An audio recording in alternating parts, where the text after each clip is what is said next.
Okay, so we covered PES now, technology, environmental, and legal analysis.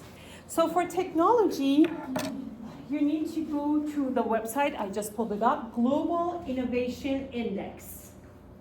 It's here. You type Global Innovation Index 2024, and you have to go to World Intellectual Property Right Organizations, and you pull up access to Global Innovation Index 2024, and go to page, it gives you a PDF file, go to page 19. So basically we're talking about here, they talk most importantly about countries that are innovative, countries that are basically entrepreneurship is easily done there. They have a lot of patents registered. All of that is considered. In addition to that, they also consider how many people have access to internet, how many people can purchase online, e-commerce, how many people have basically access to smartphones, all of that considered, and then it will give you a ranking. Number one here, cannot see what it is, it's Switzerland and Sweden, United States, Singapore, United Kingdom, Korea, Finland, and so on. So now this is per capita. If you want to go with the number of patents registered, United States is number one because of its population, right? But if you go per capita, how much each individual has been contributed to society, this is the number. So this is the correct, basically, version. Switzerland, number one, and then Sweden, number two, and then it goes to United States. Again, the registration of patents are very important, innovativeness, open markets, because market has to support you to be innovative and to trust the system to open an entrepreneurship. If the system is very corrupt and government has a lot of control, you don't see a lot of innovativeness because there's not much return on your investment. Now, the next one, E, is Environmental Performance Index. You go to this index developed by Yale University. Environmental Performance Index 2024. It will give you this chart, again, developed by Yale University. Now, here you see that there are about 11 issues categories that they talk about: mitigation of environments, pollution, access to drinking water, and basically how are they implementing rules and regulations to reach the energy efficient environment, and how fast. For example, Germany has developed all the criteria and their goal is to reach there by 2030. So there are a couple countries that are very, you see Germany is here on the top there. Estonia, number one, Luxembourg, Germany, Finland, United Kingdom, Sweden, Norway, and so on. And at the end of the chart, it's always used to be India. Let's see if 2024, because this is the first time I'm pulling up 2024. Let's see if 2024 that has changed. It actually has changed. India is actually in top, bottom 5 now. It used to be the last one. Vietnam, Pakistan, Laos, Myanmar, India, Bangladesh, Eritrea, Madagascar, Iraq, Afghanistan, Cambodia, Philippines, Tajikistan, and Djibouti. These are the bottom of the list. That means basically they produce a lot of pollution per capita, of course. And their goal to reach the Kyoto Protocol, which is for clean environment, is not anytime soon. For example, India in the beginning said 2070. Think about it. Germany said 2030 and India said 2070. But then India changed it later to 2050. So we'll see. But India's basically claim is that, which they announced it actually one time at Kyoto Protocol, the representative said that this is not fair. After World War II, you countries, developed countries like Germany, Japan, and United States particularly, you already polluted the water and air and everything. and you advanced. Now that is my time to advance, you're stopping me. And one thing you have to understand, we Americans, we really are, basically, we really did take a big chunk of polluting the air and environment in those days. And we are responsible for what we did at that time, which we see the consequences still today. There was a documentary on YouTube, and I encourage you guys to watch it. It's Teflon, the documentary of Teflon. Teflon is a brand, you know, the pot cookware, Teflon that you use. Teflon basically is a non-stick. When you do eggs, whatever, omelet, it doesn't stick, right? The non-stick, the reason that says non-stick, anywhere you say non-stick, stay away from it. Let it stick, it's okay. You just take a little bit more time to wash it. It's better than getting cancer. So later they figured out that the non-stick has a formula that has, I think it's EPOS or EPOE. It's a couple, EPOS, EPOA, EPOC, something like that. So it has those ingredients in it, content, and that's why it causes, in the long term, it causes cancer. But the documentary is focusing on one family, actually. There was a small town, actually, in Midwest United States in 1970s. They have noticed a lot of kids are born, when they get to the age that they have to go to school, 7 years of age, they have noticed that a lot of kids are born with mental and developmental disabilities. They're not able to go to schools. So they had to see what is going on in that small school. So many kids are born like this. So a group of people, they wanted to do research. They have noticed there's a one common denominator amongst all these kids. And what is that? All of their moms are working for Teflon. So they had to see what's going on at Teflon. They did another research to see what is going on at Teflon. All moms, when they were pregnant, they were working at Teflon. And they were actually standing by the conveyor, but they have to stick all those toxic materials on the conveyor, and then goes to the next person, right? They all did that. And when they smell it, the fume actually impacted the kids, the baby's mental development, unfortunately. So they had to stop it basically. But I gotta tell you this documentary, the kid was, right now it's around, at that time he was in his 40s, right now probably in his 50s. The thing is that the mom was talking in that documentary, and she says, well, you have to understand, not only we're taking care of them all of our lives because of a mistake, but also your taxpayers are paying for them because government is paying it, right, for them, because for the whole entire lives they can't work and go to school. So she was like, taxpayers, this is taxpayers' money too. But the problem is that the company never takes responsibility, they move on, that's it. It wasn't 70s, who cares, right? So that's also called moral hazard. Moral hazard means they do something that impacts the community as a whole, right? And everybody is impacted. When they make profit, benefit, they are the one that take it. But if there's something that damages, everybody sees the result. Everybody's impacted by it, right? When they made money, they never shared it with us, right? But when they are damaging the society, we're all taking a part. So that's called moral hazard as well, which happens a lot of times. Now, one thing, unfortunately, United States FDA regulations are not very high standards. We are still today using Teflon in the United States. However, it's been said, again, I don't know exactly, I forgot the acronym. For example, EPOS or whatever, there are 3 acronyms, I guess.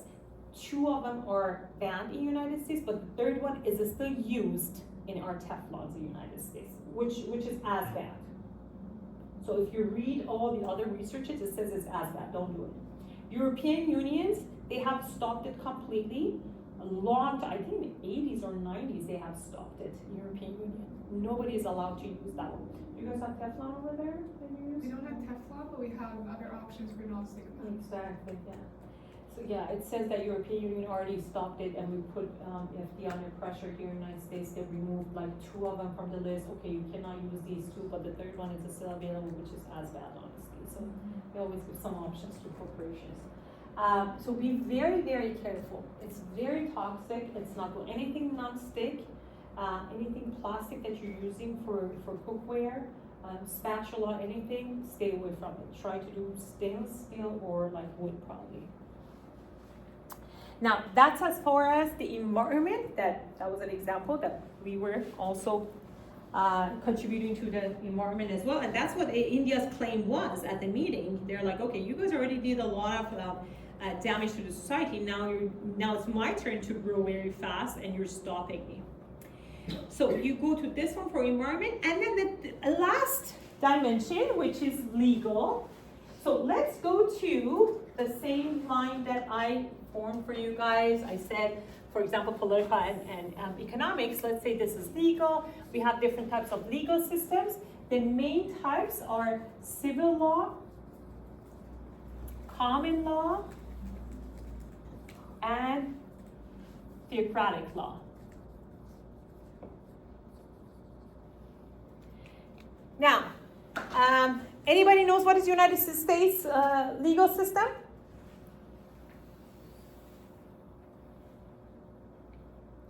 What is our, very good, exactly. Our legal system is common law. What is your country's legal system, for example? Let's start with Sweden. What is your legal system? No idea. Okay, let's go to Japan. You're from Japan? You don't know either. South Korea? You don't know either. China? China is civil law. It's mostly all of you guys is a civil law. But civil law with a little bit of twist. You can be pure civil law like France, for example, or you could be civil law and they have China customary, a little bit of their own traditions, Confucianism, a little bit of communism, a little bit of their own tradition as well is added to it. A lot of countries are like that. They take, for example, the main base, for example, civil law, but they add their own customary as well to it. So most of yours are civil law, actually. Now, what is the difference and how did it start? Common law started with UK, United Kingdom, British Empire, and all the colonies of British Empire. The United States was a colony of the British Empire, so it's practicing common law. Civil law started with Roman Empire, Napoleon Bonaparte, and all the colonies of France, Portugal, and Belgium. So all of those colonies, they're all practicing civil law, right?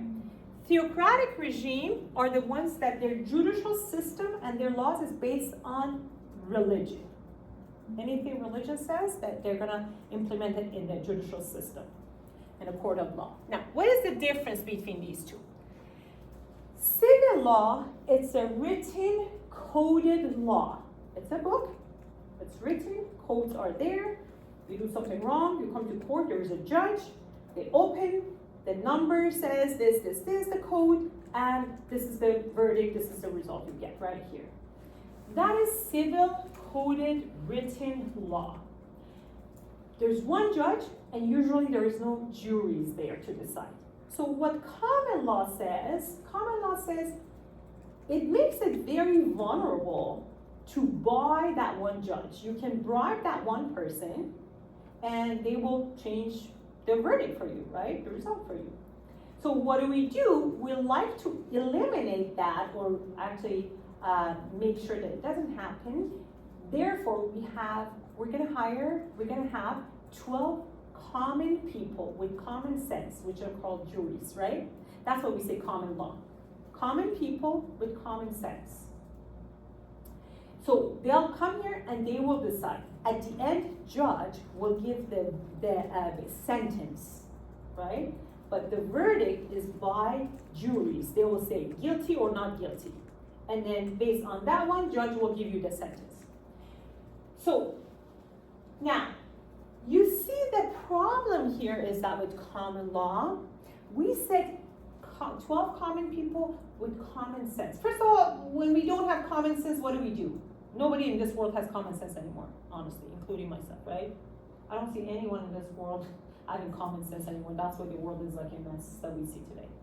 So, beside that, because we're common people, we don't know the law. So what do we need? We need an attorney. That's why United States is the attorney capital of the world. Have you seen in your own country so many people needing attorneys all the time that you see in the United States? Probably never. United States is based on attorneys. It's just the foundation is based on attorneys, right? So, and anyone coming to the United States, that's the first thing they notice. They're like, oh my God, Professor, when we come here, we have an accident. The first thing back home is like, if I'm safe. Here, the first thing in mind is which attorney am I gonna call right now? So they're like, it's so weird why people are like that here. That's how important attorneys are because of common law system, because we need them to represent us at the court.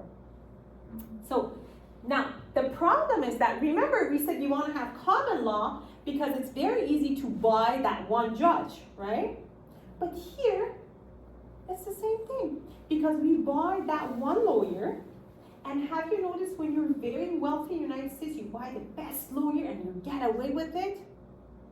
Right? Just like O.J. Simpson, right? He got a very good group of attorneys like in 90s and he got away with the murder of his wife because he was so famous, he could pay so much money. Later on, he got caught 30 years later, of course, but still, so the point is that we wanted to stay away from that difference between the gap between poor and rich. It has to be equal. But at the end, it's the same thing. If a person is very poor and doesn't have money to hire an attorney, they're in a very bad shape. But the ones that has a lot of money and they pay sometimes millions to the attorney, they know they're going to get away with it. So the problem is not resolved. Now, one thing is that we, as a common law system, we don't have a written coded law. It's based on precedent, like whatever happened in the past. We look into that, whatever happened. Have you guys seen in the United States laws have names? If you read like a case, just grab a case and study.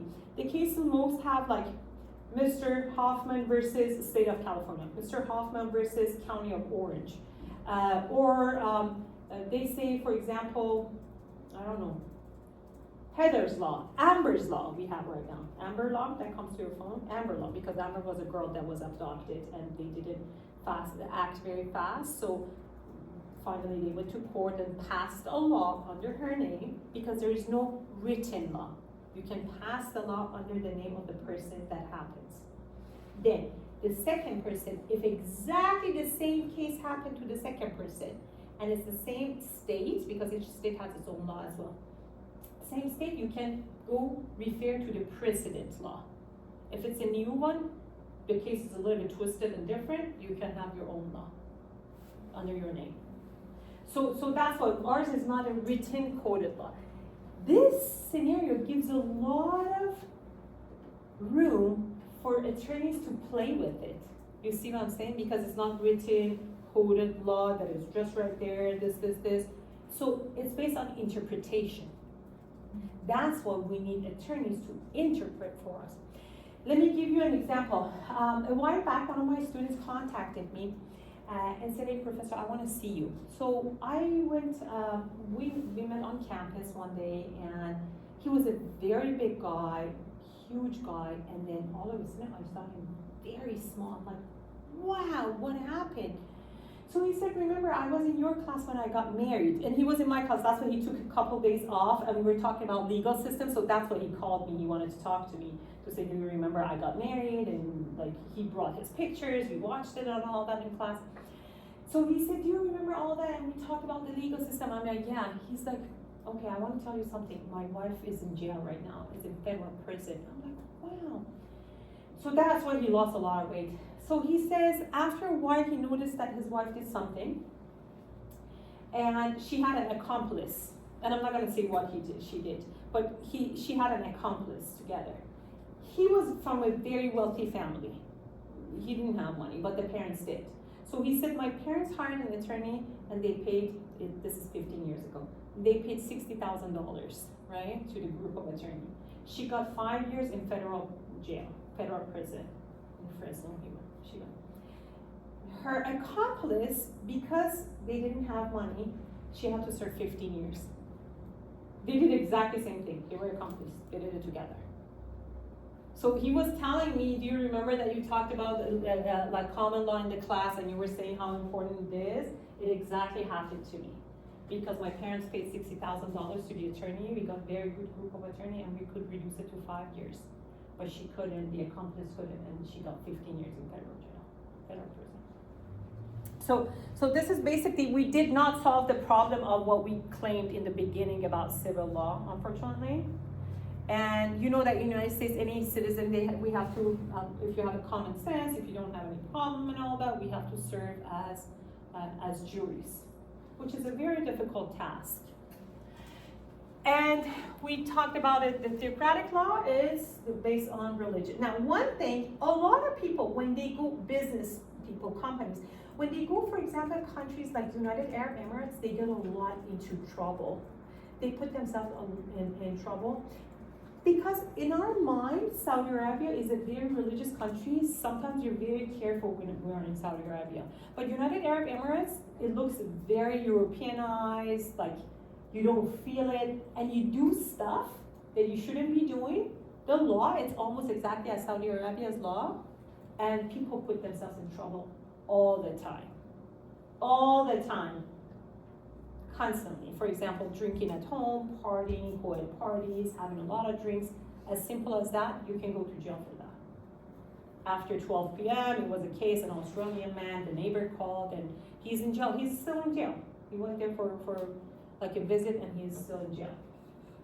So these are the things that you have to be very careful if you're doing business in different countries, because their legal system, and you'll be tried based on your jurisdiction. That means where you are residing at that time, not based on your home country. You have to be very careful. Okay, so that was as far as PESTEL analysis. It's expected for you now to get back to your group and do everything we just talked about your country. How much time do you guys have? You have enough time. You have enough time. I'm gonna actually show you guys a video shortly. It's a very interesting one. We watched that video, and then after that, you will apply all of these 6 aspects that we just talked about. You will apply it to your own host country. Okay? Any question?